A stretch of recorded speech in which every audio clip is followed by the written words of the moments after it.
Bonsoir Marie. Bonsoir Marc, Où sommes-nous? à Lugano. Et nous sommes plus précisément à la Bali Foundation. Marie, quand est-ce qu'elle a été créée cette fondation? Alors elle a été inaugurée en 2006, mais elle prend ses marques aujourd'hui, donc à Lugano, de manière physique et pérenne. Avec Vittoria Matarese, avec qui nous avons rendez-vous, nouvelle directrice et qui est la commissaire de la première exposition. Marie, je te laisse monter les marches. C'est par là.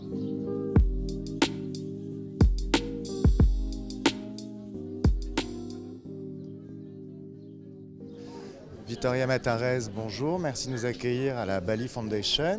Marie, je pense que tu avais une question peut-être pour démarrer. Nous avons beaucoup de questions à vous poser. Déjà, comment vous avez appréhendé ce bâtiment, notamment en tant qu'ancienne architecte de formation? Comment vous l'avez découvert et apprivoisé? Mais justement, le bâtiment m'a vraiment rendue curieuse parce que je voyais bien qu'il y avait des étrangetés, je dirais, architecturales. Donc évidemment, tout ça m'a interpellée, mais c'est surtout cette vue qui m'a interpellée, ce paysage qui prend le pas sur tout le reste quelque part. Alors une vingtaine d'artistes dialoguent avec le paysage, le lac, effectivement. Comment vous les avez sélectionnés? J'avais envie que cette exposition soit une forme de regard intime sur notre propre paysage intérieur et donc j'ai choisi des artistes qui font des œuvres qui vont dans ce sens-là, qui ont cette pratique. Alors quelques-uns comme Caroline Bachmann ou Hélène Muheim qui vraiment regardent aux montagnes et aux paysages de montagne suisses depuis très longtemps parce qu'elles sont nées au bord de lac, parce qu'elles travaillent vraiment ces thématiques-là.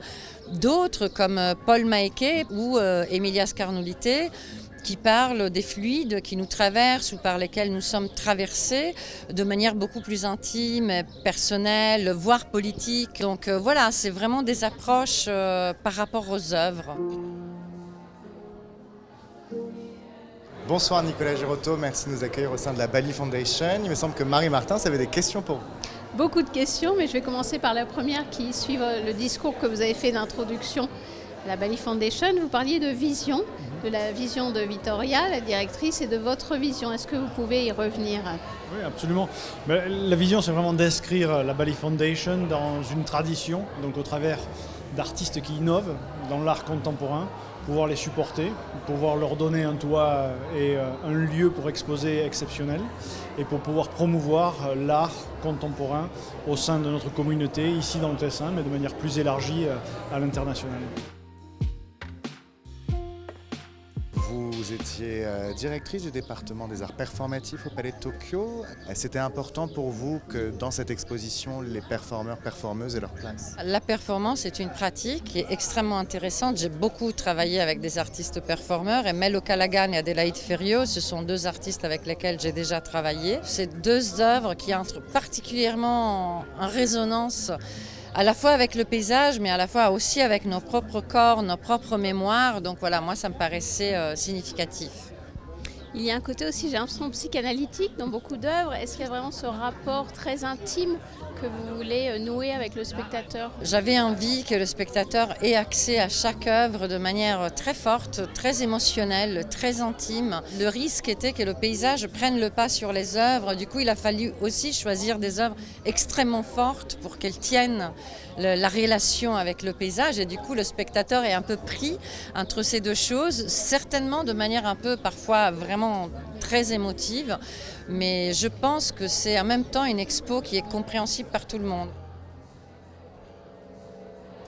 L'implication d'ailleurs de Bali au niveau de la culture ne date pas juste de cette fondation. Vous êtes multi-actif dans le domaine culturel. Est-ce que vous pourriez un petit peu en parler? Je pense au prix justement, le Bali Artist Award notamment. Ça fait maintenant 3 ans qu'on a une collaboration étroite avec le MASI. On a voulu amplifier cette collaboration sur ces dernières années. Donc le MASI est devenu beaucoup plus actif dans l'élaboration du prix Bali, le Bali Artist Award. Et Vittoria a proposé de faire un pas de plus, à savoir de donner les œuvres de la Bali Foundation au MASI pour 2 raisons. La première, c'est que sur une considération écologique, ce n'est pas le but d'une fondation comme la nôtre de conserver des œuvres. Et deuxièmement, le MASI peut donner aussi une amplification aux artistes bien plus importante que celle que la fondation Bali peut donner aujourd'hui. Et je suis très content de voir aujourd'hui que l'artiste primé l'an dernier, Dominique Corr, est exposé dans une des fondations majeures en Suisse.